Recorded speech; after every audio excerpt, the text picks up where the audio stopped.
السلام عليكم ورحمة الله وبركاته. الحمد لله إن الحمد لله حمدا كثيرا والصلاة والسلام على رسول الله وعلى آله وصحبه أجمعين. أشهد أن لا إله إلا الله وحده لا شريك له وأشهد أن محمدا عبده ورسوله وختام النبيين ورحمة للعالمين وداعيا إلى الله بإذنه وسراجا منيرا. أما بعد. I'm going to tell you tonight about my journey from where I once was as a former Christian youth minister to how I got to where I am now. There's a lot of bumps in the road. You know, it seems pretty clear. Yeah, you're a minister and now you're a Muslim. You know, but there's a little bit more to it, inshallah. So just bear with me, and hopefully you'll get something out of it. Because the point is, at the end, is I want you to get the message behind the story. Because if I was traveling around the country just to tell my story, then I would be wasting time. It's on YouTube. Anyone can go get it from anywhere in the world. So inshallah, we're going to begin at the beginning. I was born and raised in Greenville, South Carolina. I was born and raised in Greenville, South Carolina.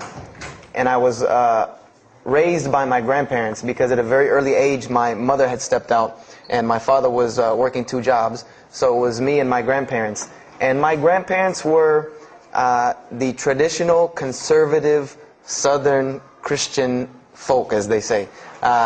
They were they were very, very conservative in their ideals and their ideologies, in their ways. You know, as you hear about, people being set in their ways. That was my grandparents. Like we did it this way, and this is the way you did it every single day, and that was it. And we were very religious in the sense that we went to church on Sundays, we went to church Sunday evenings, we went to church Wednesday. And in Christianity, that's considered very religious. And it was not hard for us to go to church, and it was not difficult for my grandmother to drag me to church every Sunday, which as a kid is what they had to do, because the church was 2 houses down from our house. There was 2 houses, and then there was the church. So it was not hard for them to drag me every Sunday. And I hated church as a kid because of the simple reason that, we were brought up United Methodist. And Methodist is, for any of you know, it's very traditional. It's not like you think about like screaming and shouting in church and all that. No, you listen to the preacher, you stand up and you sing, you sit back down, you listen to the preacher, you stand up and sing, you sit back down, listen to the preacher, and that's it. That's all that happens. And the pews, as they call them, the chairs are made out of wood, they're hard, you get tired of sitting there, you're fumbling around, playing with the money that my grandmother gave me to put in the offering plate, all of these things. That's what I remember from church as a very small boy. But the thing that I do remember enjoying about church was Sunday school. Sunday school is what I got enjoyment from, because went to Sunday school, you painted pictures, of like Noah building the ark, you painted, all these pictures of Moses splitting the Red Sea. You learned the stories of Moses freeing the children of Israel from Egypt. You learn the story about him splitting the Red Sea. You learn the story about Noah and the ark. You learn the story about David and Goliath. You learn all these beautiful stories in Sunday school. So this was basically, as coming up, this is what I knew about Christianity, was the stories that I learned in Sunday school, because I never listened to the preacher during regular service. So that was the only thing I knew about Christianity. So coming up, this was how it was. It was just the norm. And the conservatism in my house, just to give you an example, and about the level of conservatism, is, if let's talk about gender issues, let's say when I became 12, 13, 14, and I started to actually, notice females, and I actually didn't think they had diseases and wanted to run away from them every time I saw them. Let's say I wanted to have a girl over or something of this nature. It was so serious to my grandmother that I had to make an appointment with her, let her know this girl was coming to my house. We had to sit in the formal living room, which in the South, I don't know how it is here, but you have the dining room, then you have the formal living room with all the nice stuff that you don't go in unless there's company over. And my grandmother either had to be sitting in the same room with us or in the kitchen where she could see directly in the room. I mean, this is just how it was in my house. This is how my grandmother and grandfather were. They were very stern. They were very loving, but there were rules, and those rules were the way they were, and they did not change. So this was my upbringing. And I would say at about the age of 12, 13, 14, more along the age 13, 14, I started going to the Saturday evening youth services at my church that were for 12 and up. And the youth services were held in the gym, and they were totally different than church. At the youth services you went, we played basketball, we played volleyball, we played dodgeball, we played every kind of sport, and we ate pizza and cake and candy, all the stuff kids like to do. And at the end, the youth minister, who happened to be my catty corner neighbor across the street. When I was 14, he was 17. He was the youth minister, so he would sit us down and give us a 30-minute lecture about Christianity, about something about God. He would give us a 30-minute sermon, and that's how the youth services were. And going to these youth services, I met some other people who went to other youth services. They invited me to Young Men for Christ and other things that were going on in South Carolina. And so I started to go to these different retreats and camping trips with them. And so that is when I would say that I started to become a Christian out of will. I became a Christian because I wanted to, not because it was something I was dragged to do. I started to actually want to be Christian. This is something I wanted to do. I made my own choice and my own decision to do it. So when I turned 15, I started going to high school. And when I was a freshman in high school, my best friend, who was the youth minister, was a senior in high school. And I remember we had a very close bond because I had not had my license yet, so I used to ride with him to school every day. And it was a big deal for me to be able to ride to school with a senior, especially since he had a brand new, or it was a brand new, but he had a restored '67 Mustang, which I've always been a fan of cars when I was a kid. So we had a very close bond, and we were very good friends because both of our parents were very similar. They didn't let us do much.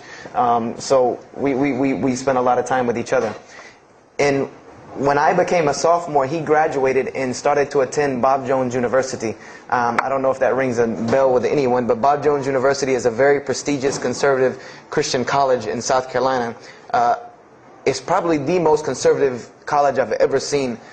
Because the Moody Institute is known as one of the most famous in this country since Chicago. But Bob Jones is conservative to the point to where when it comes to men and women, like men and women are not allowed to get caught talking to each other in a room alone if they're not married, holding hands on campus. The men had to wear button-up shirts or polo shirts tucked in with slacks or jeans. The women had to wear skirts. No jeans, skirts that came down to the ankle, and a shirt that came to the wrist. And this was part of the guidelines for Bob Jones University. You didn't party, you didn't drink, there was none of this that happened at Bob Jones University. And he started going there, and his major was textual criticism. And textual criticism probably doesn't ring a bell with anyone, and to explain it in detail would probably take another entire lecture. But just to give you a brief synopsis of what is textual criticism. A textual critic takes the ancient manuscripts of the Bible, the pieces of parchment that were found all over the world, and he has to learn Hebrew, Greek, Aramaic, Latin, these languages that these parchments have been found in. And he has to take these scriptures and try to find out where they came from, why there are variations in the many different versions of the same parchment. Let's say you have Matthew chapter 1 from the Bible. There might be 5,000 different variant readings of Matthew chapter 1 in 6 languages. And so he has to be able to take all these and sift through them, try to find out why there's so many variations of the readings, and then determine which one is the original. And that's not as easy a task as it seems. You could figure, which one ever the oldest is probably a more original, which is not the case. Since there are no originals, you might have one parchment that is the oldest parchment of the group, but it might be a copy of a copy of a copy of a copy of a copy of a copy laden with mistakes. And then you might have the newest parchment in the series that might be a once over copy from an original, or a twice over second copy from an original. Therefore, it would make the newer parchment more original than the older one. So it's not a very easy field to go into. And he started studying textual criticism, and being that I was his best friend, I started studying textual criticism. Whenever he was, doing his homework or research papers, I was right there with him. Whenever he did a homework, he would always let me read it. Or when he finished his papers, he would give them to me. He would pass down all of his papers to me. Every textbook, when he was done with it, he would give it to me. I started to learn a little bit of Greek, a little bit of Hebrew. So I became, started to become a layman's textual critic, and I applied to Bob Jones University in my sophomore year because it was a 3-year waiting process for Bob Jones. And when I turned 16, almost 17, my friend came to me one day and he asked me a question that I had never really even pondered upon. He asked me, he said, "Have you ever read the Bible?" And I said, "No, in church. I mean, yeah, we've all read the Bible in church. You know, your parents make you open it up and look at it." And at the Bible studies I went to, Young Men for Christ, we did have Bible studies, and we'd read a few passages and talk for 2 hours about those few passages. But he's like, no, have you ever read it? You know, like you read a book beginning to end. I said, no, I don't know anybody that's read, nobody that I knew had ever read it, beginning Genesis 1 to the end. He said, but this is the inerrant word of God, as we are taught. This is our instructions on earth. Why haven't we read it? You know, why have we not read this book? And I said, you know, that's a very good question. And he gave me a challenge. Well, it was basically a challenge for us both. He said, let us start with Genesis 1:1 and let's read the Bible and let's see what God says to us. Because this is the inerrant word of God, inspired to men, for instructions for us. So let us see what God says to us. If God can talk to the preacher through this book, why can't he talk to me? I said, you're right. I said, that's very good. I had a lot of time on my hands. I wasn't really allowed to do much anyway after school. So I said, why not? Let's read the Bible.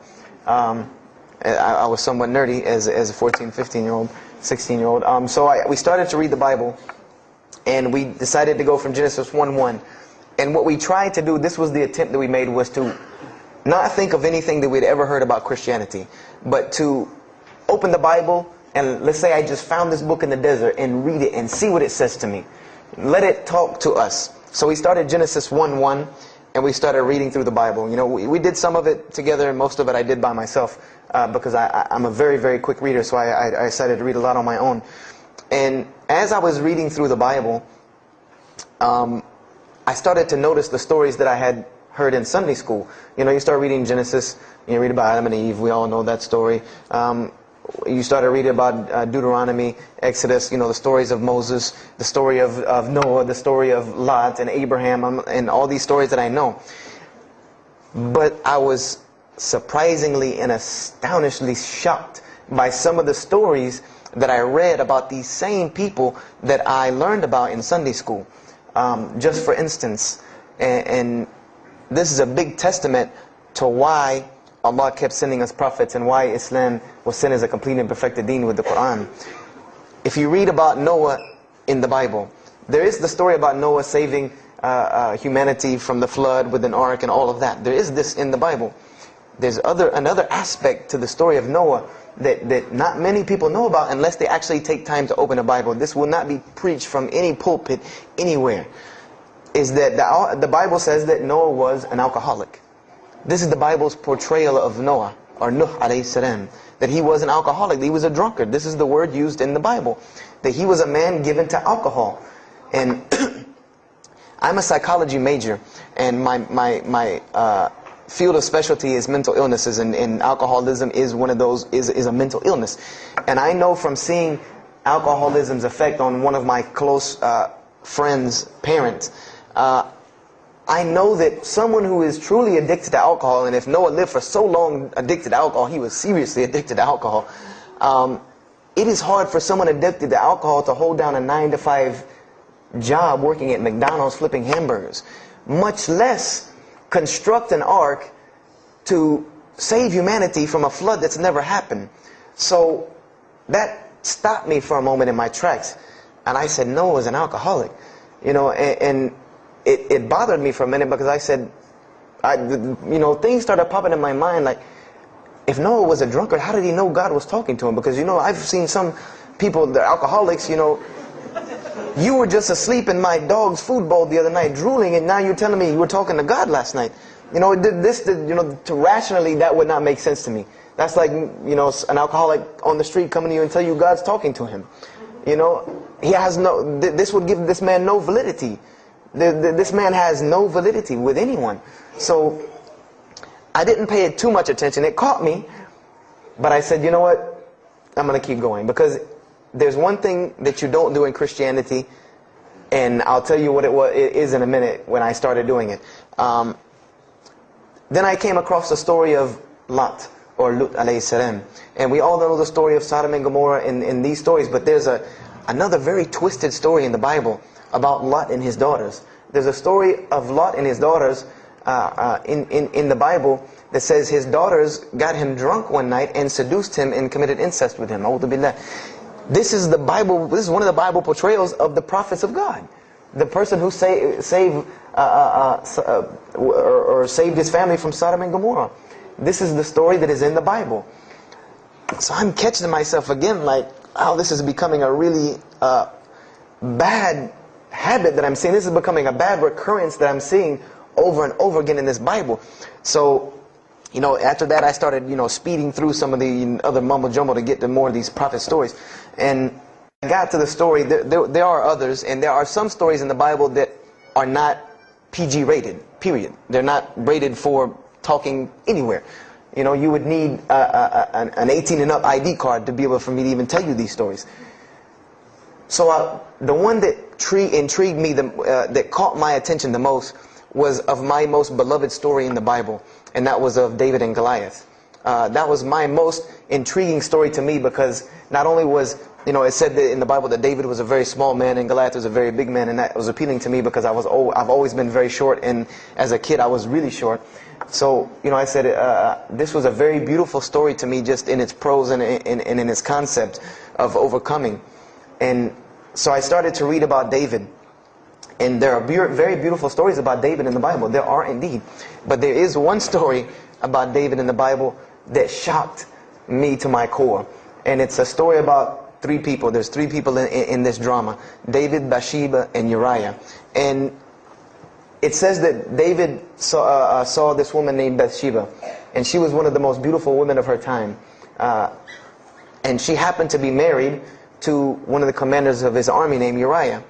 But David on this day decided that he was not able to resist his temptation to be with this woman Bathsheba, so he did. And he committed adultery with her.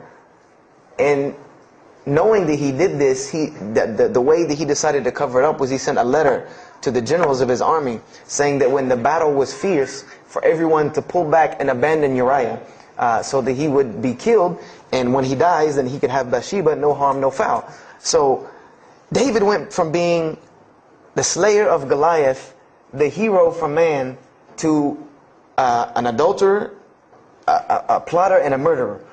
And so this is when I really caught myself and said, hold on now. Something's wrong here. Something's got to give. I said, because to me, God's prophets in my mind were people of example. People who I could follow as an example, someone who was supposed to be the best of us, so that we could follow them and emulate them. And they're turning out to be worse than some of the people that you see on America's Most Wanted. David is somebody that, if I only knew this about him from the Bible, I see him coming down the street, I'm going the other way and calling 911, because he has to have a warrant out on him for something. This is what I'm thinking in my mind. This man is not an honorable man at all.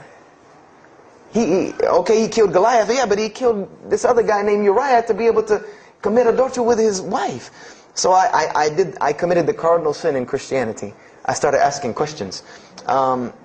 This is the one thing you do not do in Christianity, is you don't ask questions, especially not about issues like this. So I went to my pastor and I started asking questions. What's going on here? Pastor, there's a very bad recurring habit about these men in the Bible. What is the deal here? And I remember he told me the same thing that almost every pastor or every evangelist or anyone I talked to about this, same answer, almost like it was programmed. They would put their hand on my shoulder and say, Brother Joshua, don't let a little bit of knowledge wreck your faith, because you're not justified by knowledge, you're justified by faith. And they would quote me verses like, lean not on understanding, Paul's, we're justified by faith in Jesus Christ. They would quote this whole line of thing to me like it was already pre-programmed, that they programmed in pastor school that people are going to ask you questions and here's the answer. So, I said to myself, I don't know, Pastor, this just seems kind of odd. He said, let me tell you something. What you're reading is the Old Testament referring to God's covenant with the children of Israel. And they were a different people, a very stubborn, crazy people. So why don't you move on to the New Testament? In the New Testament, you'll find the new covenant that we're under with Jesus Christ, and I promise you things will change and be better. I said, okay, perfect. So I went ahead and finished and got to Malachi and then started with the New Testament. So I opened the New Testament. I said, here we go. Let's start all over again. But there were a few things that I had learned from the Old Testament that I wanted to keep in mind when I started to read the New Testament. I learned, number one, that God was one in a unique sense. This is what I learned from the Old Testament, that God was one in a singular, unique sense. This is over and over and over and over very clearly in the Bible. God's nature is one. This is so clear through the Old Testament. And that He was very jealous about His worship. And every single time the children of Israel would turn to something else other than Him, He would punish them and restrict their lifestyle. This is something that I learned. And it kind of, the similitude to me with how God dealt with the children of Israel was, and I hate to use this stark contrast, but it's almost as if one of us went out, God forbid, I hope not, and let's say we went out here and robbed a bank. You rob a bank, you're going to jail for a long time. And every day when you wake up, do you think that jail is going to look like the Hilton at LAX? No, I doubt it. It's probably dark, cold, bad food, orange jumpsuits, not nice people, the whole 9 yards. And the reason why this is, and I know this now from studying psychology, is that this is supposed to be a stark reminder every single day when this person wakes up that you are in jail. This is supposed to remind them every single day you're in jail because you committed a crime. And we run this, not you. This is the message that is being portrayed to this person in jail. So when the children of Israel kept rebelling against God, He restricted their lifestyle. If you study Judaic law now, it is some of the most strict religious law you can find. All of the good things that we enjoy as Muslims, even when it comes to dietary laws, like the good parts of the meat that we are allowed to eat, they can't have these things. These are things that are restricted from them. Why? Because Allah wanted to remind them every day that I am Allah. I am your God. You will worship me. I run this, not you. And I understood this from reading the Old Testament. This is a concept I had come across. So I started with the New Testament, Matthew, Mark, Luke, and John. And one other thing that I did when I started to read the Bible was, if you go to Barnes & Noble, let's say you go to Barnes & Noble and you take a book off the shelf, what is usually the first thing you look at? The title. Then the next thing, the author. You want to know the title and the author. What is the name of the book? Who wrote it? And if you do this test with every single book of the Bible, you get a title and no author. Author unknown. Or author is appears to be so-and-so. Or we derive that so-and-so possibly written this. Like let's just say for Exodus, they say Moses wrote Exodus. Which if you read some of Exodus, he couldn't have written all of Exodus because the last part of Exodus is Moses' death, burial, and Joshua taking over the children of Israel. And now unless Moses was a sure indeed prophet that was able to write things after he died, then he did not write these things. And so when you go to Matthew, Mark, Luke, and John, I wanted to know Matthew who, Mark who, Luke who, John who, because it's called the Gospel according to Matthew. The bad thing is that no one knows. No one knows because no one penned their name down to these things. No Bible scholar in his right mind will tell you that we know for sure Matthew so-and-so wrote this, Mark so-and-so wrote this, Luke so-and-so wrote this, John so-and-so wrote this. It's factual information that we do not know who wrote these. So I was intrigued. I'm like, that doesn't, why would somebody write this book that's supposed to be passed down over generations and people are supposed to, this is the inspired word of God to guide mankind, and nobody decided to pin down who wrote it. But anyway, I started to read it, and I started to notice things about the teachings of Jesus Christ. And they were not what I had learned in church. When Jesus spoke, He spoke of the nature of God. And when He spoke of the nature of God, it was the same nature of God that I found in the Old Testament. Jesus said many times that God is one. God is unique. He would even quote from the Hebrew Scriptures. Hear, O Israel, the Lord your God is but one. When He was asked, what is the greatest commandment? Or He was asked the greatest commandment. He said the greatest commandment, and every Muslim should understand these two concepts. This should be nothing new to you. The greatest commandment is to love the Lord your God with all your heart, with all your might, with all your strength, and then to love your neighbor as you love yourself. He said the rest hang on these two, which we know in Islam we have rights of the Creator and rights of the creation. So this was the concept that He was teaching. And he even said in 1 John 5:17, and this was more clear to me than anything else can be, this is life eternal, that they may know you, the only true God, and Jesus Christ, whom you have sent. And when you look at that in the Greek and the Aramaic, it is almost exactly to a T of La ilaha illallah Muhammad Rasulullah. Now that I know Arabic and have understood that, very same similar statements. Yes, indeed, there were some implicit statements, Rasulullah. Now that I know Arabic and have understood that, very same similar statements. Yes, indeed, there were some implicit statements about that you could implicitly, if you took them and separated them from everything else, you could maybe derive that Jesus was trying to claim some divinity or something for himself. But I also know from doing psychology, and I did a little bit of law too, that an implicit statement cannot override an explicit statement. An explicit statement always takes precedence. So if Jesus said God is one, and he allegorically may have alluded to God being more than one, then the clear statement overrides that each and every single time. So this is what I found through the New Testament. And I also found that Jesus taught salvation. But his salvation that he taught was obeying God and following the commandments. This was his mode of salvation. One man asked him, "Good master, tell me how I can inherit the eternal life." He said, "Follow the commandments." Follow the commandments. He even, in Matthew, was so sincere about it. He said, "Whosoever shall follow the least of these commandments and teach men to do so shall be called the greatest in the kingdom of heaven. But whosoever shall break the least of these commandments and teach men to do so shall be called the least in the kingdom of heaven." So this I understood very clearly, that Jesus taught the same nature of God that was in the Old Testament. He taught that the salvation lied in worshiping God and following the commandments. This I understood. Matthew, Mark, Luke, and John were very clear about this. You know, there were other things, the only begotten Son, you know, but these things were not in red letter, so I did not give them as much weight as what I did to the actual words that Jesus Christ was saying out of his own mouth. So I read Matthew, Mark, Luke, and John.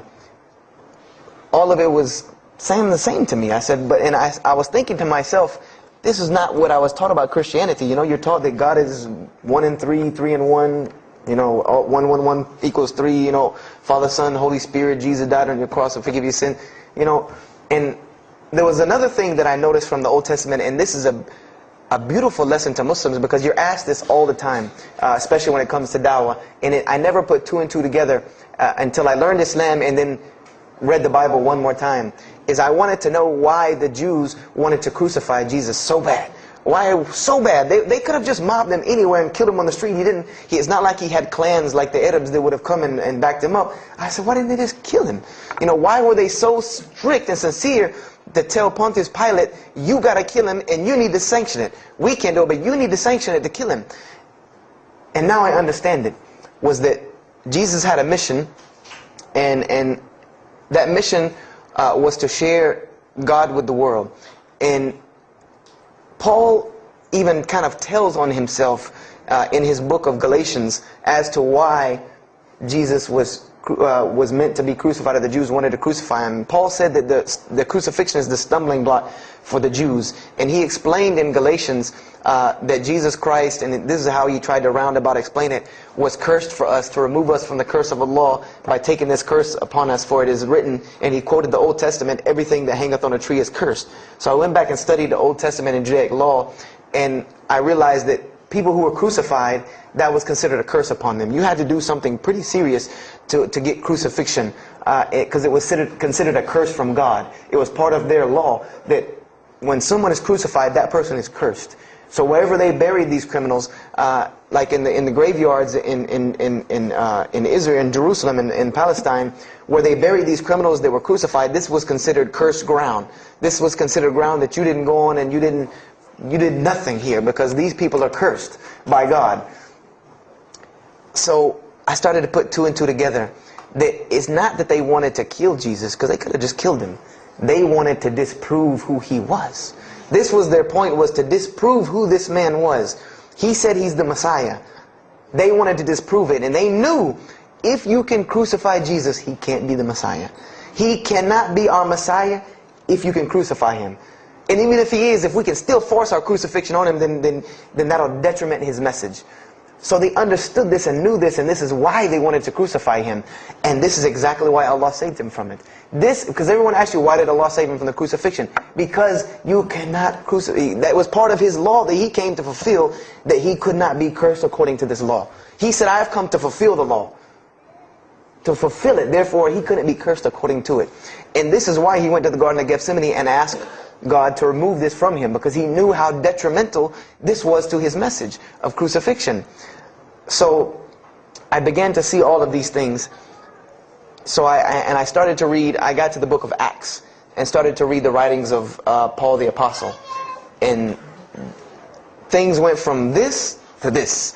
It went from one way to another way. It went completely flipped, turned around. The entire teachings went from obeying God, worshiping God, following the law, to worshiping Jesus Christ and abolishing the law completely. Paul even wrote to the Galatians, "Oh, you foolish Galatians, why are you still following this cursed law? Jesus Christ came as a curse to remove us from the affliction of this curse." So I said to myself, but Jesus just said a few books before this that whosoever shall break the least of these commandments and teach men to do so shall be the least in the kingdom of heaven. And here you go, Paul preaching this gospel to abolish the law. So I even asked, what is going on here?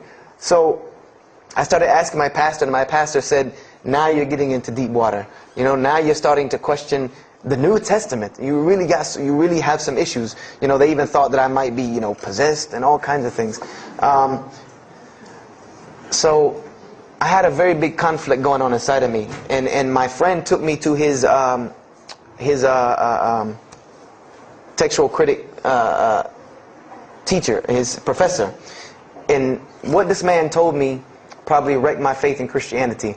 And I always say, I doubt he would be very happy me traveling around the world telling people that a Christian professor from Bob Jones University wrecked my faith in Christianity. But he did. Because what I asked him was, what happened to all these contradictions? You know, in the Old Testament there are many contradictions. If you study Hebrew language, you'll understand that when you read some of the Old Testament or the Torah, that there are some parts of the Torah that you can see is the most beautiful Arabic that you can see, the most beautiful Hebrew that you can see, just like when you read the Quran. It's very beautiful Hebrew.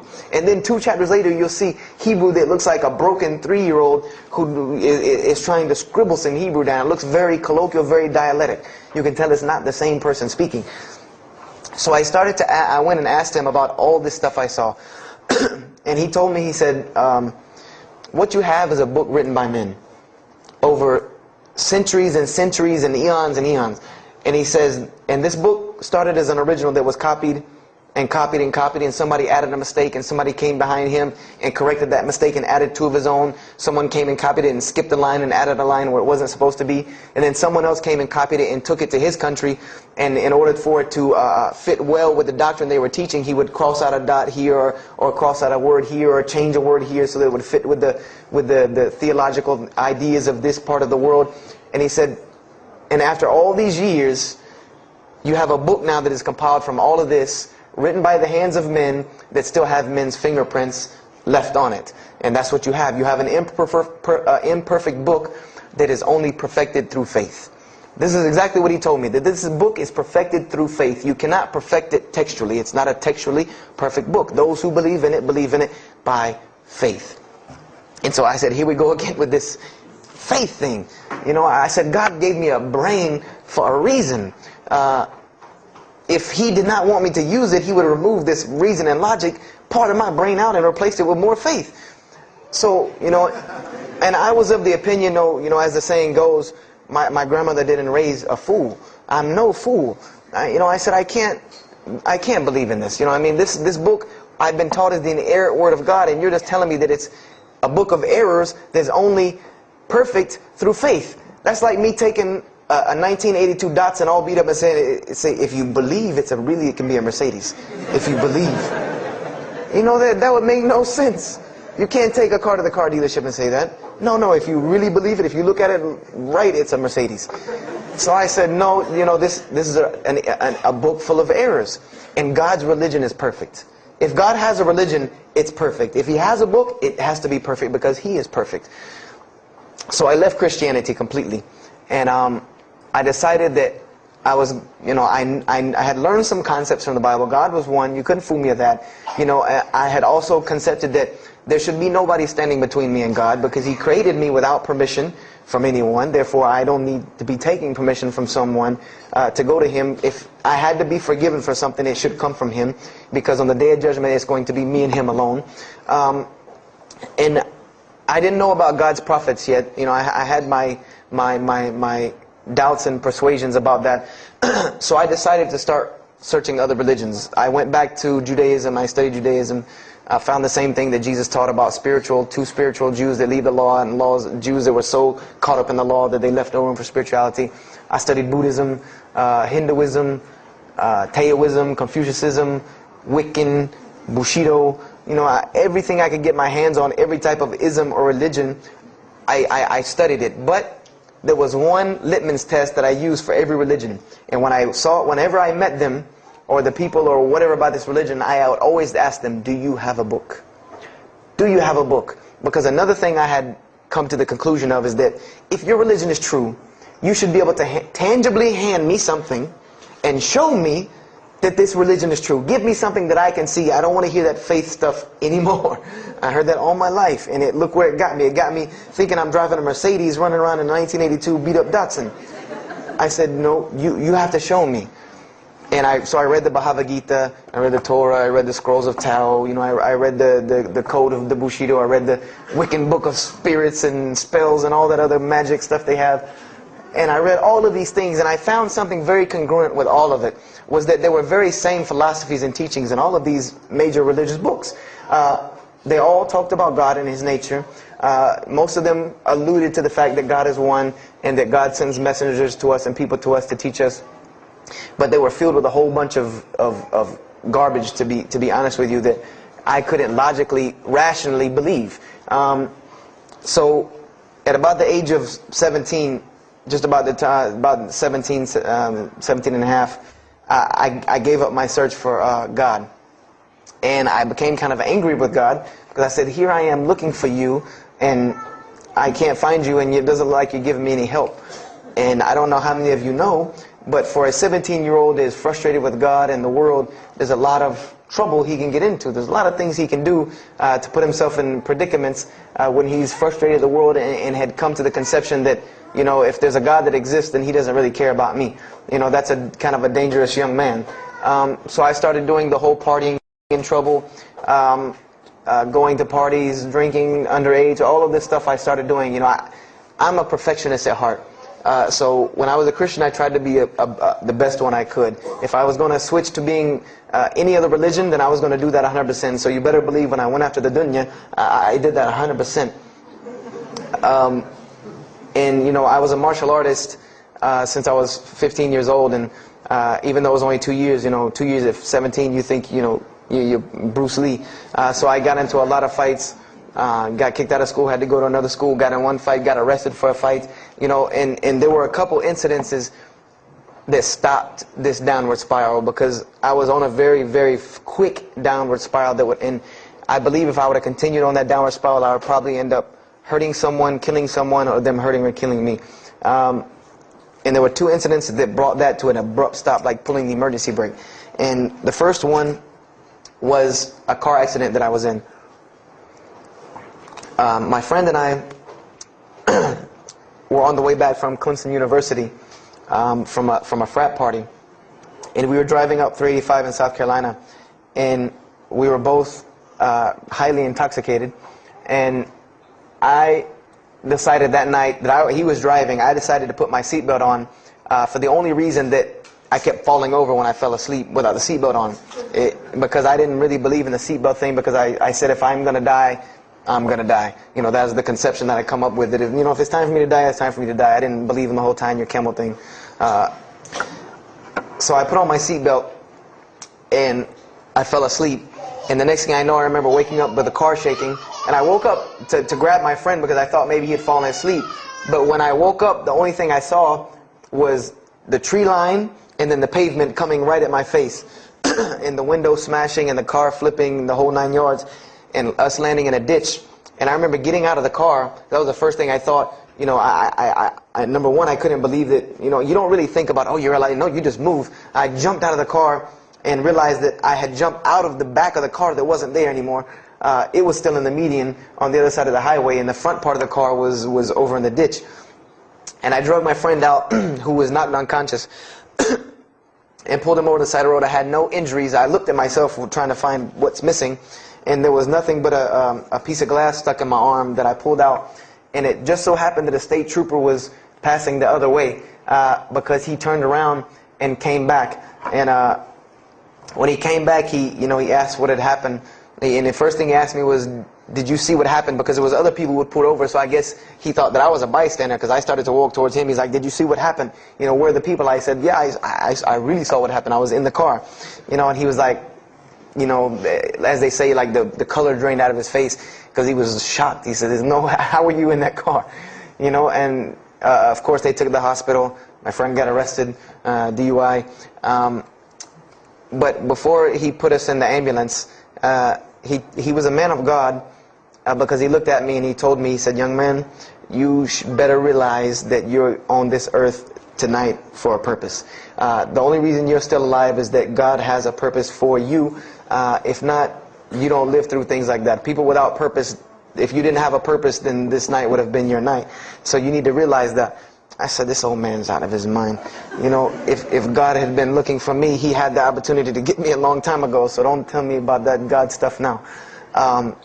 So I paid it no attention, and about a month later, 3-4 weeks later, my friend and I, same two, he's on crutches still, we decided to go to New York City. We decided to just take off, drive to New York City. We didn't tell our parents where we were going. I said I was sleeping in his house, he said he was sleeping in my house for the weekend. So we drove to New York.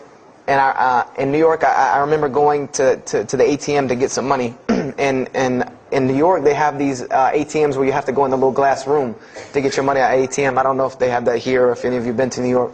Now, alhamdulillah, you have to put your bank card in to go in there. But in '97, it was not like this. You went in, and it was almost like the game Mousetrap, because you go in, take out your money, criminal comes right in behind you. There's nowhere for you to go. There's nowhere to run. So I went in and I took my money out of the ATM, and I heard the door open behind me, so I turned around, I thought somebody was coming in behind me, and there was a man who put a gun to my face.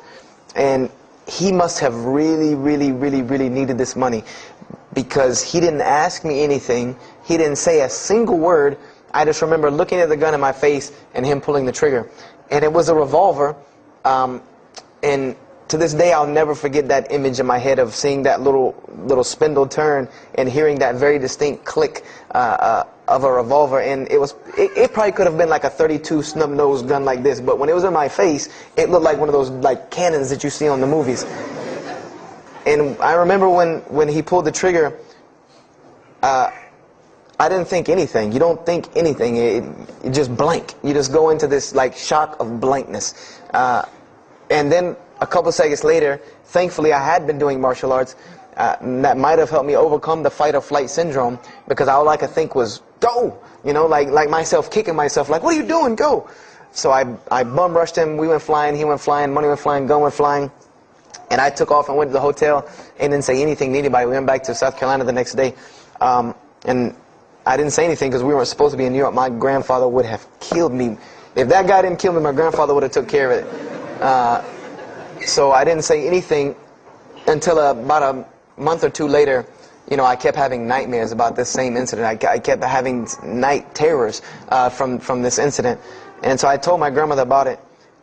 And she told me the same thing that the officer had told me. She said, you have to realize that God has a purpose for your life. You're here for a reason. People don't go through the things that you've been through and still walking on this earth without a reason, and you're pushing the limit. This is what she told me. You're pushing the limit, really. God has something for you, and He wants you to get it, but you're pushing it. And she didn't tell me to go back to Christianity and study my Bible. The only thing she told me was that God hasn't gone anywhere. You just have not looked in the right place yet. And so I decided to put myself back together. The car wreck, the gun thing, the getting arrested for fighting, like all of that, like really made me stop really quick and think, that I need to get my stuff together. So I became an agnostic, someone who I believed in God with no form of religion. I prayed to God on the floor on my hands and knees, because this is how all the books of God, this is how the Bible, the Torah, the New Testament, the Bhagavad Gita, all of these scriptures that I ever read, they said that this is how the men of God prayed. And it was during this time that I did read one book about Islam in the public library, because I had never heard of Islam ever. But I remember I was looking in the religious section in the library at school, and there was a book about Islam, and or it was in the library, the public library, and I remember it was some title like "Why I'm Not a Muslim," or some, one of these titles that was propagandistic against Islam, but I had no idea. So I just took the book and I read it, and I remember it said that Muslims, M-O-S-L-E-M-S, and any of you knowing Arabic knows that's a very derogatory word. A Muslim is someone who oppresses someone else. That's a very quick sleight of the pen that was used in the past for a very real purpose. It said that Muslims were people who worshipped a moon god named Allah, who lived in a box in the desert in Saudi Arabia, and they were oppressive to women. I remember there was a whole chapter about how they could have 4 wives and as many as they want, actually, because they could marry 2, divorce 1, get 3 more. This whole, and it said that I remember the one thing that really caught my attention was the whole chapter on jihad, where it said that Muslims were allowed to kill non-Muslims at any time, at any place, without discretion, and it was an honorable act, and not only would they go to heaven for it, but they would get 70 virgins on the way.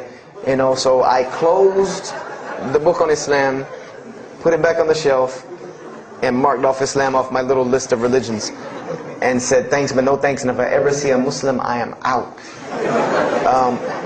And I said I'm pretty safe in Greenville, South Carolina. I had never seen a Muslim ever. So I said, I don't have to worry about running into no Muslims, thank God.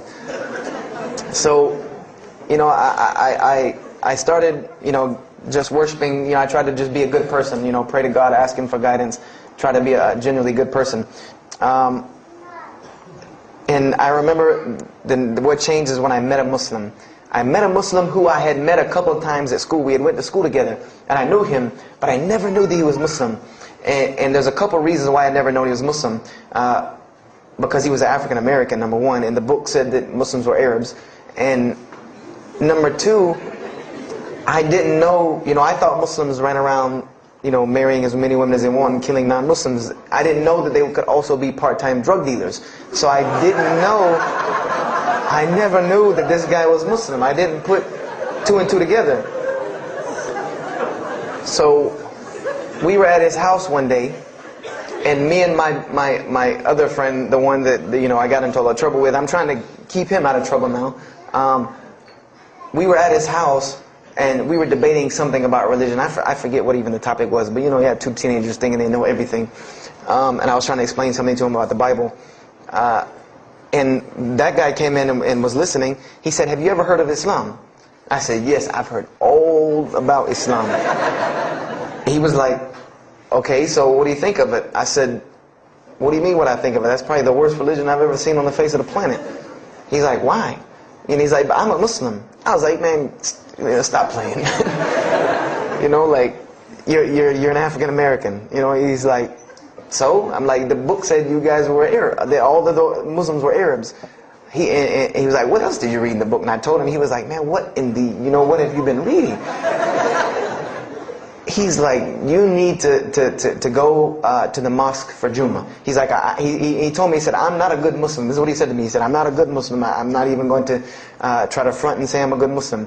He said, "But I can guide you to some people that can tell you the real truth about Islam," because he knew about my story about wanting to find religion.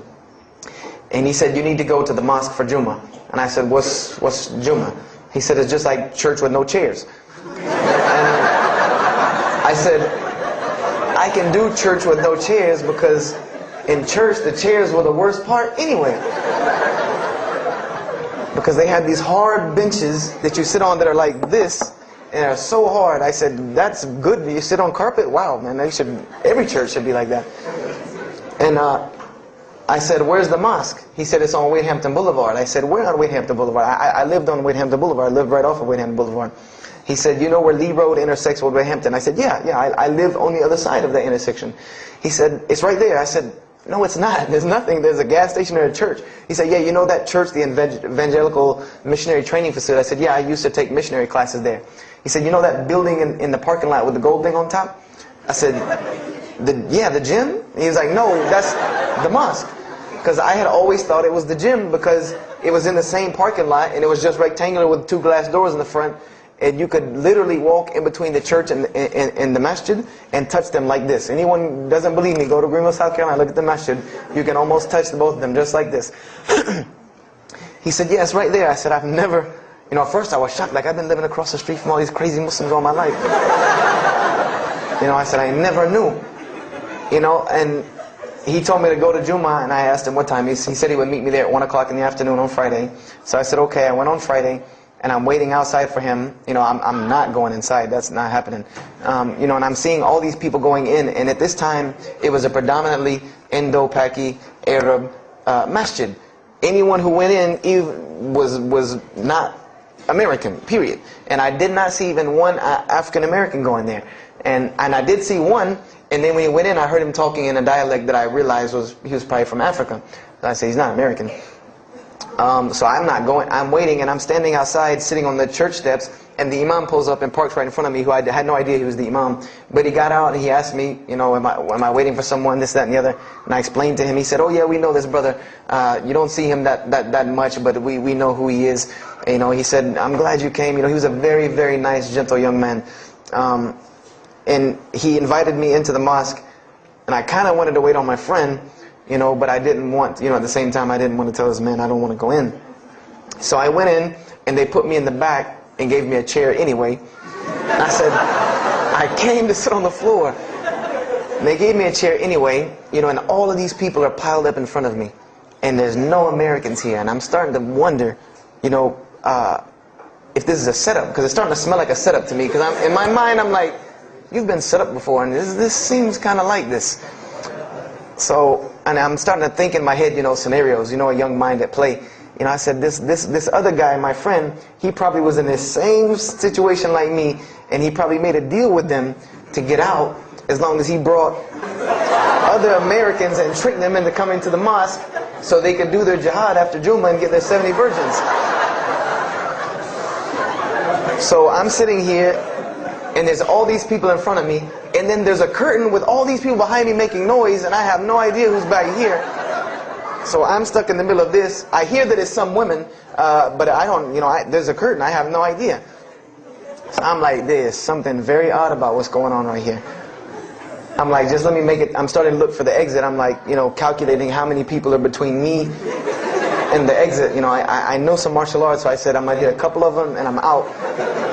And then the imam came, and I just now realized that he was the imam because he got up on the minbar, you know, and they started to call the adhan. And, you know, I said, okay, that man seemed nice. He seemed genuinely nice. So I felt a little more comfort.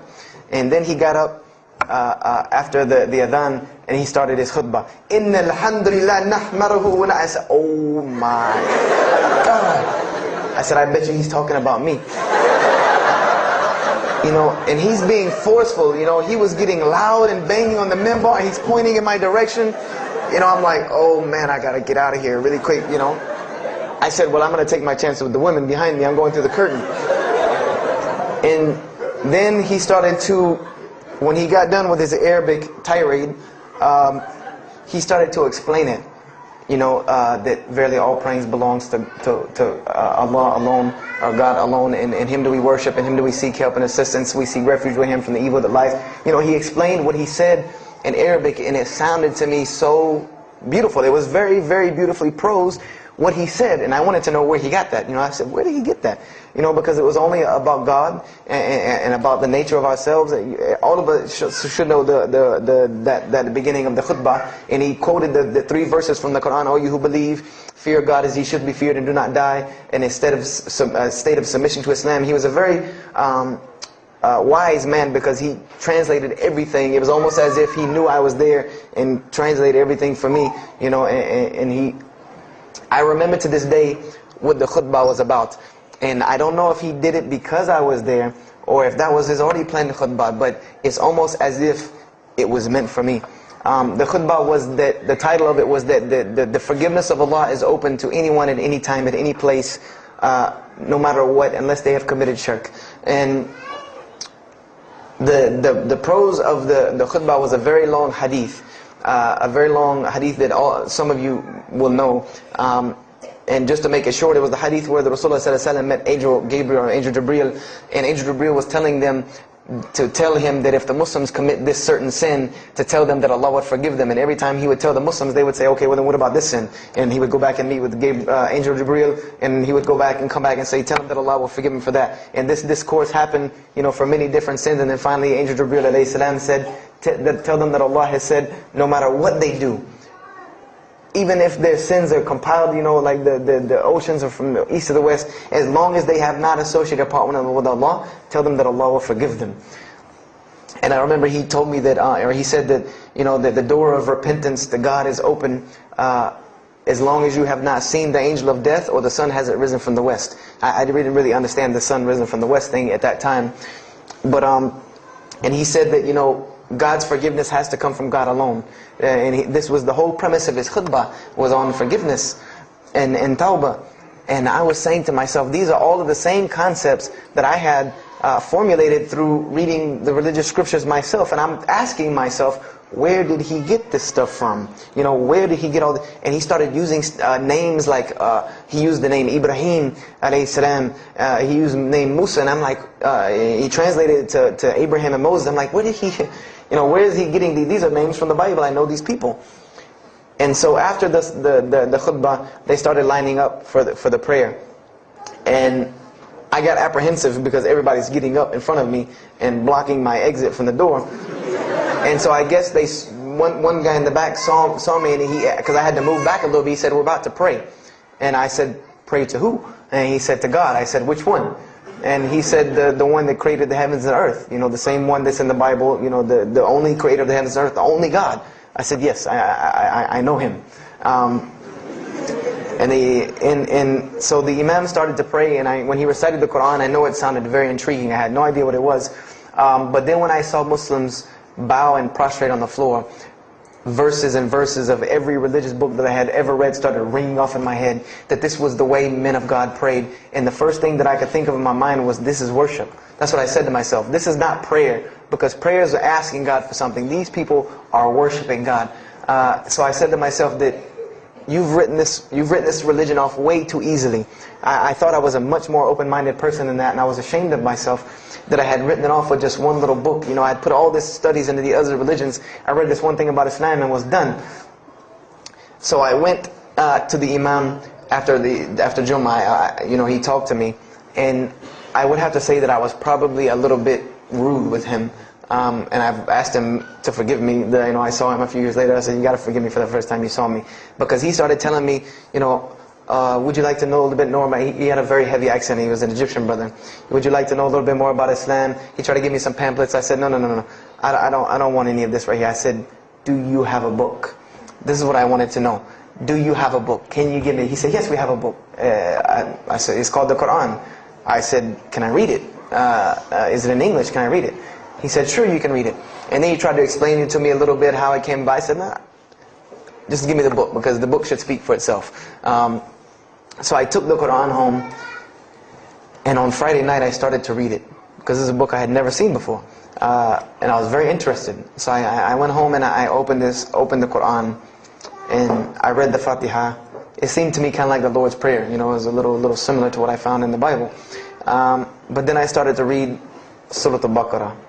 I started to read Surah Al-Imran, and I started to see names that I had seen before. I started to see names like Abraham, Moses, David, Jesus, Yahya, John the Baptist, Zechariah, Mary. And I said, I know all of these names, but there was something different about these people in this book. The prophets that I found in the Bible were people that were deplorable, of not very character. these same men in the Quran were someone who were at the highest echelon of moral character and moral fiber. They were someone that was an example to be followed because they lived the message that they preached. Therefore, they were able to be followed and emulated. So, I read all of these chapters and I read the story of Jesus, peace be upon him. Because when I saw the name Jesus first, that really intrigued me. I wanted to see, what does this book have to say about Jesus? And I read the story in Ali Imran, and I read a story in Surah Maryam. And it was more beautiful than anything I had ever read in the New Testament, or any nativity story that I had ever heard. It was more beautiful than that, times 10.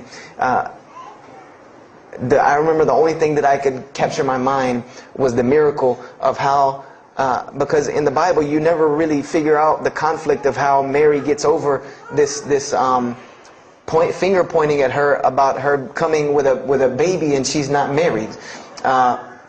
There's no real end to that. There's no real defense for her from this in the New Testament.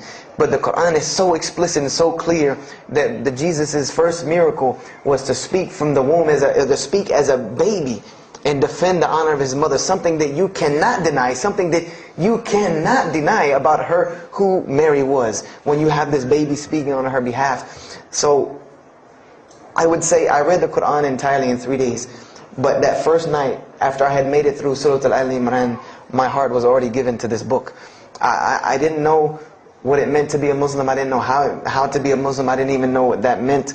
But I knew that whoever it was that followed this book, I wanted to be like these people. I wanted to be like the people that I read about in this book. These were people I could follow. These were prophets. This was a book of guidance. And this was something that the book is calling and appealing to me. That if you don't believe in this book, you never see that. I've never seen this in any other scripture. The direct challenges that are in the Quran, that if you don't believe this book is true, put it to the test. Put it to the test. And this was something that was so astounding to me, that God is telling you over and over again, if you don't believe this is the truth, test it. Bring me something else like it. Test it. Put it to test. If it was written, if there was more than, all of the analogies about God, everything was so logical, so rational, so reasonable in my mind, that it was like 2 + 2 = 4, and that was it. There was no 1 + 1 + 1 = 3, egg, yolk, water, fight. There was none of that foolishness. The Quran was very direct and very straightforward in its teachings. So I gave my heart to Islam that night in my living room, reading the Quran, and I cried and cried, that I had been looking for the truth all this time, had searched all this way, and it was right across the street from my house. And so I went back on Monday to accept Islam and ask these Muslims where in the world they've been all this time. And I go ready to go in there and do my thing, and I go and the masjid is locked. And because they only came on Fridays and for Isha during that time, and I didn't know. So I said, okay, I guess I have to come back on Friday, because every time I passed by the masjid after that, it was always locked. So I came back on Friday and I took my shahada, and as they say, the rest is history. But I don't travel around the world, and this was in December of 1998. I don't travel around the country and the world telling my story, just for the entertainment value. Even though I've been told it does have some entertainment value, I don't tell it for that person for sure. If that was the only reason, then you could just get it off of YouTube and it was the same exact story. I'm going to finish with this, and I hope you can give me 10 more minutes, inshallah, to tell you why I go around telling my story. I tell my story to let everyone realize that there are millions and millions of people just like me. Just like me in 1998, searching for the truth, can't find a way out.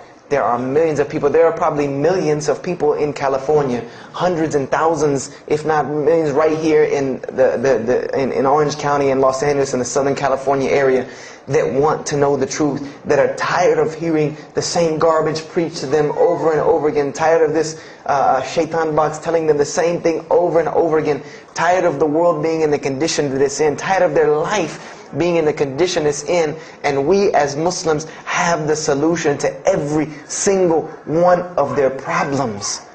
And guess where we keep it at? Right here inside the masjid. Right here inside the masjid, we have all of this truth. We have the solution to every problem in the world. You want to solve the world hunger? The problem of world hunger? Islam has the problem. You want to solve the problem of world poverty? Islam has the answer. You want to fix the economic situation of this country? Islam could fix it tomorrow. And this was in an op-ed piece in the Washington Post. In the Washington Post, there was an op-ed piece that the two markets that are falling apart in this country are investments and housing.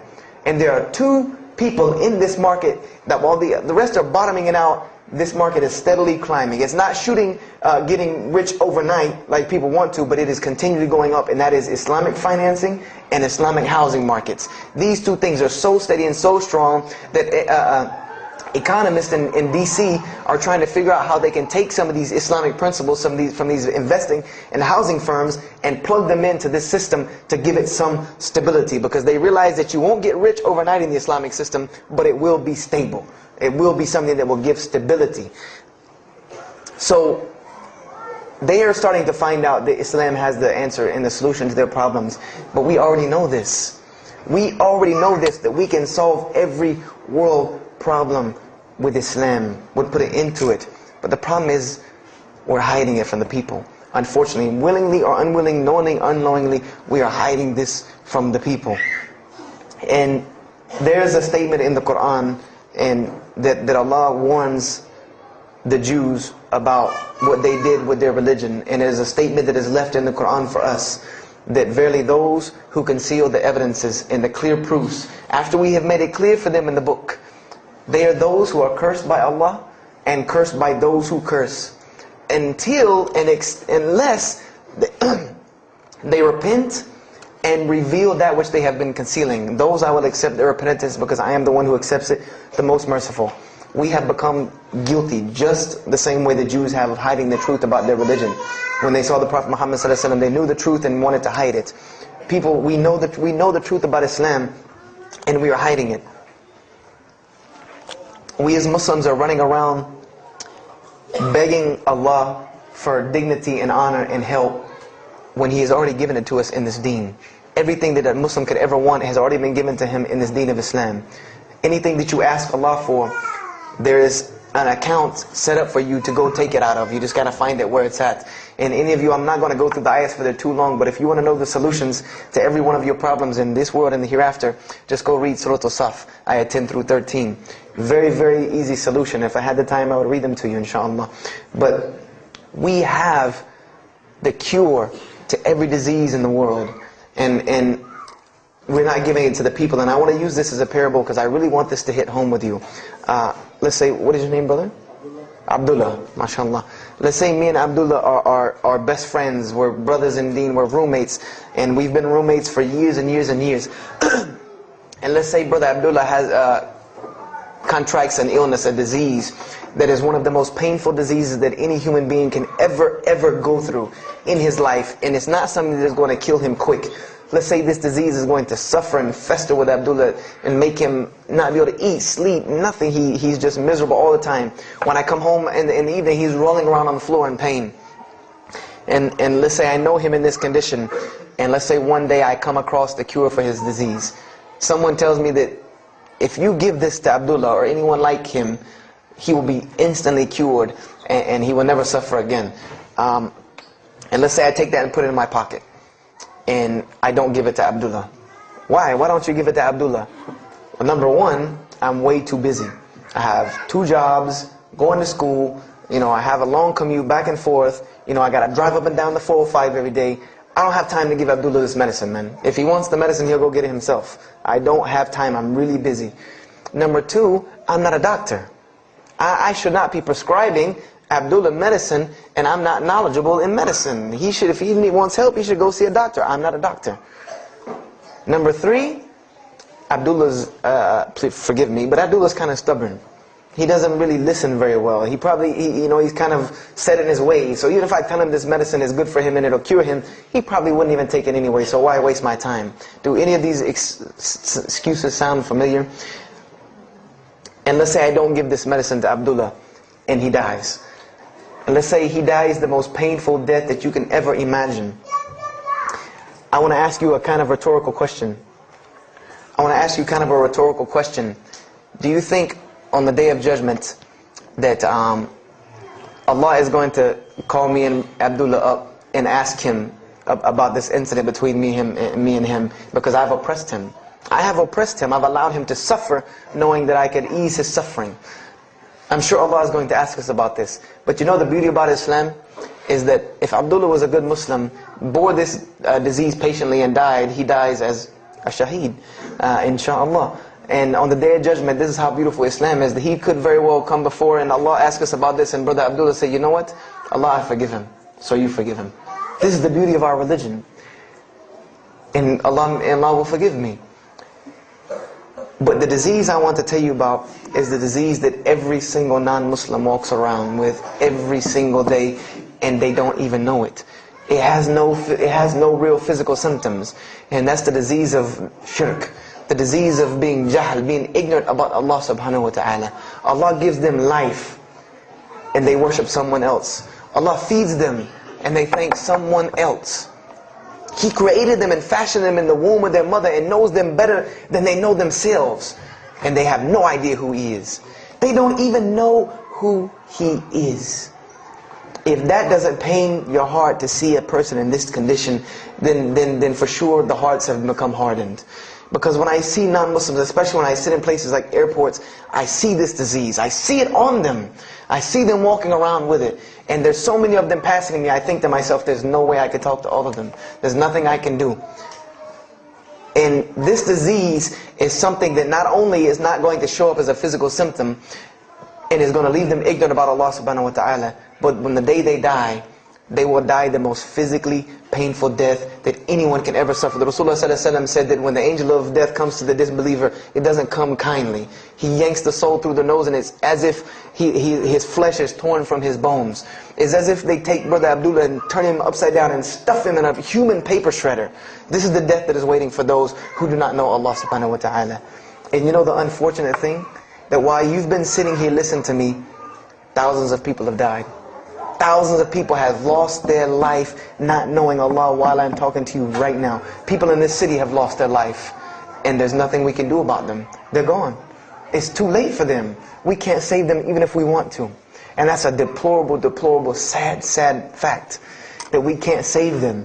But there are many, many, many, many who we can save. And that all that takes is us taking this light of Islam we have and showing it to the world. There's a statement in the Bible, and I finish with this. Whether Jesus alayhi salam said this or not doesn't matter, because this statement is one of the most profound statements that has been somewhat of a focus for me in my mission of da'wah. It is said that no one would bring a candle into his home and then place a bucket on top of it, because then no one would benefit from the light. No, if someone would bring a candle in their home, they would set it on the table in the middle of the room so that everyone could benefit from this light. And unfortunately, the Muslims of this generation, we are a bunch of candles with buckets on top of it. No one can see our light. No one can see the beauty of Islam in it. Believe me, if you don't see it, believe me, take it from someone who was once standing on the outside looking through the window at that light. It is one of the most beautiful things you can ever lay your eyes on. It is a treasure to be found of treasures. And everyone else can see this, and they will see this if we show it to them. If we allow Islam to be Islam. If we start becoming Muslims, meaning that the best form of da'wah that you can do to this world is very, very simple. It's not complex. It doesn't take a 10-hour workshop, even though some of the details do. But if you want to know the way, the best way to do da'wah is for Muslims to be Muslims. That's it. Study our history. Study the history of Islam. Why was the world conquered by Islam? Not through military campaigns and wars, but through Muslims being Muslims. The most populated Muslim country, Indonesia, was because of Muslims being Muslims. A few Muslims decided to get up off their behinds and go to another country and live their life as Muslims, not shaving off their deen to be pleasing to those people, but being Muslims. And when the people asked them and inquired, what is it about you backwards Arabs that we've heard all these crazy things about? Now you come out of the desert with pristine moral and character, and you have better ethics and morals than we do. What is it that's happened to you people? And their answer was, La ilaha illallah, Muhammad Rasulullah. That we believe in Allah and He has sent us a man named Muhammad, and we emulate his lifestyle That's why we're like this. This is what conquered the world for Islam. This is what conquered people's hearts for Islam. Was the truth and the beauty of it and its simplicity of its message. This is what brought me, and this is what the world needs. With all of this foolishness going on in the world, this is what it needs, the simplicity of Islam, whether they want to hear it or not. They know it in the bottom of their heart. When you show them the truth, even if they turn away from it, they know it's the right thing. They know it's the truth. And on the day of judgment, you can stand before Allah subhanahu wa ta'ala, having washed your hands and saying that I did my job. And I finished just one more thing. I finished with this. If you don't believe this is important, if you don't believe this is one of the most important things you can do as a Muslim, then the last statement of Prophet Muhammad ﷺ to the Muslims as a whole, he gave his farewell sermon. And we know that what his farewell sermon was a summary or a synopsis of what Islam is and its general principles. And he knew this was the last thing he was going to say to the Muslims as a whole. And how did he end this sermon? Those who are here, pass this on to those that are not here. For verily it may be that the last one that hears my message may understand it than those right here among us. He gave a command to those Muslims to pass it on, and for those Muslims to pass it on, and for those Muslims to pass it on, until there was no one left to hear this message. This was a command he gave, the last command he gave to this ummah as a whole. And then what happened? He pointed his finger to the heavens and said, "O Allah, bear witness that I have indeed conveyed your message." And upon saying this, what happened? Allah revealed the surah, "This day I have perfected for you your deen, and completed my favor for you, and chose for you Islam as your religion." And the last statement that Prophet Muhammad ﷺ gave to us before this was revealed was that we must pass this message on. He gave us that duty. He took that duty that was only reserved for prophets. No one else, no other. If you don't believe me, go read Surah Al-Bayna about what was commanded of the other nations. No other nation was given this opportunity and blessing to pass on this deen except us. Because there are no more prophets coming. So the job falls on our shoulders. Qurans are not going to fall out of the sky and hit people when they're walking down the street. This job has now become ours. And just like if the Prophet Muhammad ﷺ had not done his mission, he would have been accountable before Allah. If we do not do our job of spreading this message of Islam, we will stand before Allah on the Day of Judgment. Don't be the person standing before Allah on the Day of Judgment and your neighbor that you've known, your co-worker that you've known 10, 15, 20 years come and find you and tell you, you knew this day was coming. You knew this day was coming and what was going to happen to me, and you did not say anything to me. And those people will complain to Allah about us. They will complain to Allah about us. Because we have the truth right amongst them, and we're not giving it to them. We need to stop hiding it in our masjids, in our homes, in our hearts, and we need to give it to the people. It's beautiful, trust me. Just hand it to them. Just hand it to them. I promise you they'll take it, because it's something that is so pure and pristine. And now forgive me for probably going over my time, and if we have time, I want to leave some time for questions and answers. I will be outside to take any questions and answers. The only last thing I want to announce and let you brothers and sisters know is one of my biggest dawah projects is a DVD project that I do. And my goal is to put a DVD about Islam in the hands of every single person in the United States of America. Right now I'm working on Florida and I have other brothers working in other places because people will watch a DVD. We did studies on this, and people will watch media before they'll read a book or before they'll listen to an audio CD. And alhamdulillah, through these DVDs we've gotten, I would say, an average about 2 shahadas a month. Because my personal contact info is on the DVDs, and people watch them and they call me and I converse with them, and usually most of them accept Islam. I just had a shahada the day before yesterday from Irvine, Texas, from someone who had bought the DVD and given it, a Muslim had bought it and gave it to his friend. His friend hated it or didn't want it, so he gave it to another person, and that person gave it to a co-worker at work who watched it and accepted Islam. So this is one of my biggest projects. And the way this project works is I make 100 DVDs, and I brought 2 of them with me today. I'm going to explain what they are. The way this project works is I make 100 DVDs, and 75 of them go out to different dawah arenas. And the other 25 I make available for Muslims to purchase for 2 reasons: so that they can be, so that I can buy another 100 to make, and so that you can share in this ajr along with me. Because when you purchase a DVD, that makes another DVD, or you give it to a friend, then you share in this ajr with me. And everyone knows that da'wah is the biggest pyramid system because of the hadith Rasulullah sallallahu alaihi wasallam, that one who calls to guidance gets the same reward as the one guided without that reward being lost from him. So I made these DVDs available to the Muslims so that you can put a little effort in da'wah and make another 100 inshallah. So I brought 2 today and they're outside. One of them is called Islam in the Bible, which is basically what I just told you in a PowerPoint format, so that you could see all these verses that I saw, all these things that I read that allowed me to see the truth of Islam very clearly when I saw it, and I coincide them with the Quran so that you could see them. And there's another one the other one's called The True Gospel of Jesus Christ, where I go through the New Testament. Well, first part I think is an interview about me and my story to Islam, and there's some other Q&As on the other DVDs about nature of God and all these different things. But it's a PowerPoint presentation about the New Testament and Jesus Christ, and how you can prove to someone that Jesus Christ taught Islam from the New Testament, from their own book, that they have to agree. They either have to believe it or reject it. And if you believe it, then you have to believe what I'm saying is true about Islam. If you reject it, then this is your book, not mine. So, I try to use these 2 teaching methods, and they also can be given to non-Muslims because they're in a PowerPoint format. They're in a very educated format, and they're available outside for $10 each. So if you could, please don't make me take any of them back home, because they always hassle me about taking 200 DVDs on an airplane anyway.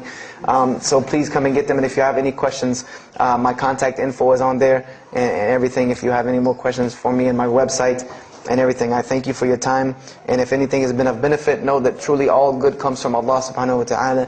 And if anything that I have said is incorrect or hurtful or shameful, know that indeed that comes from my own nafs and my own lack of understanding. أقول هذا واستغفر الله لي ولكم فاستغفروه إنه هو الغفور الرحيم.